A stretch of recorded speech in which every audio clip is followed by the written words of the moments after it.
This is how a legend dies, not in a blaze of glory, but buried in a desert grave. In 2010, Australia retired the F-111 Pig, its long-range fist of God. They replaced it with Super Hornets, and later the F-35. Good planes, but they are fighters. They are guard dogs. The Pig was a wolf that could cross oceans and hunt in the dark. The politicians told everyone it was fine. They said networked warfare and fifth-gen capability would make up for the loss. They lied. Or worse, they were just fucking clueless. They cut off Australia's strategic arm and pretended a sharp stick would do the same job. But now, in the deepest, most secret hangars of the United States, a ghost is taking shape. A weapon that isn't just a replacement for what Australia lost. It's the fulfillment of a destiny. Today, we're talking about the B-21 Raider and why it's the weapon Australia was born to wield. Let's restate Australia's permanent, god-awful problem: the tyranny of distance. It's a continent-sized fortress surrounded by a giant moat. That's great for defense, but it's a nightmare for projecting power. Look at this map. This is the combat radius of an F-35 without tanker support. It's a short leash. Now, China's building military bases across the South China Sea, pushing its influence closer and closer. They are building a cage around Southeast Asia. Australia's current Air Force can bark loudly from inside its own fence, but it can't reach out and bite the hand that's building the cage. It needs tankers, it needs allied bases, it needs permission. It has lost its strategic independence. It lost the fear factor that the Pig provided. Every regional power knows it, and most importantly, China knows it. Enter the B-21 Raider. Don't call it a bomber. That's like calling a great white shark a fish. It's technically true, but it misses the entire goddamn point. The B-21 is a penetrating strike platform. It's a sixth-generation long-range stealth weapon system. What does that mean in English? It means it's designed to fly from a secure base, say in the middle of Australia, cross thousands of kilometers of ocean, slip completely unseen through the most advanced air defenses on the planet, I'm looking at you, China, deliver its payload with pinpoint accuracy, and be back home before the enemy even knows what hit them.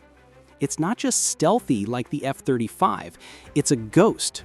It's designed to be practically invisible to even future radar systems. It's also an open architecture system, meaning it can be upgraded with new software, new sensors, new weapons for the next 50 years. It can carry conventional bombs, nuclear weapons, or even act as a flying command center for a swarm of drones. It's the F-111 soul reincarnated in the body of a UFO. Now, let's connect the dots. Remember the stories from our F-111 video? The pigs screaming over the water at night, undetectable, the terrain following radar, the psychological impact of knowing it could reach you anywhere, anytime. The B-21 is the 21st century evolution of that exact concept. But instead of flying low and fast, it flies high and invisibly. The principle is the same. Deny the enemy the knowledge that they are even being targeted. Australian defense analysts, the smart ones, not the politicians, are practically screaming for this capability. They know that without a long-range penetrating strike, Australia is just another US ally waiting for help. With it, Australia becomes a major strategic player in its own right. It becomes a porcupine, not a puppy. It regains the big stick it buried in the desert in 2010. So if it's the perfect weapon for Australia, why don't they just buy it? Two reasons: money and geopolitics. First, the price tag. Each B-21 costs around $750 million US, and that's just the flyaway cost. Operating a fleet of these things would be astronomically expensive. It would require a fundamental shift in Australia's defense budget. Second, and more importantly, America has to be willing to sell it. The B-21 is the crown jewel of US military technology. Selling it to an ally, even a close one like Australia, is a monumental decision. It's never been done with a frontline US stealth bomber before. The B-2 was never exported. But the AUKUS Pact, the nuclear submarine deal, it shows a new level of trust. It shows that Washington finally understands that a powerful Australia isn't a competitor, it's an essential frontline bastion against Chinese expansion. Denying Australia the one weapon that makes the most strategic sense would be an act of breathtaking stupidity. It would be repeating the mistake of not understanding your own hardware, just like with the TFX program 60 years ago. So, the B-21 Raider. It's more than just America's new bomber. It's the ghost of the F-111. It's the weapon that could give Australia back its strategic soul. It's a statement that in the vast, empty tyranny of the Pacific, range is not a luxury. It is everything.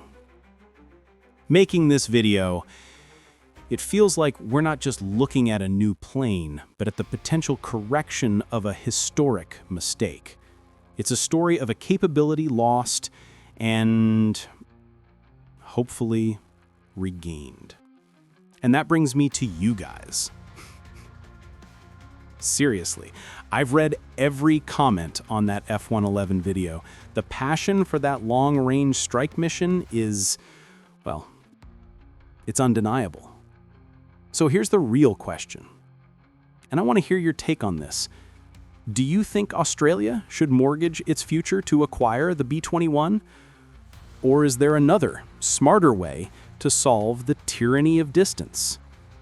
Let the debate begin in the comments. Your insights, your crazy ideas, your angry rants, that's what drives this channel forward. If you believe that strategy matters more than politics, do me a favor and smash that like button. And if you're new here and you want more analysis that cuts through the Pentagon's PR bullshit, subscribe. It's the only way we can keep making these deep dives. Military forces unleashed to the weapons that don't just fight wars, but prevent them. Cheers.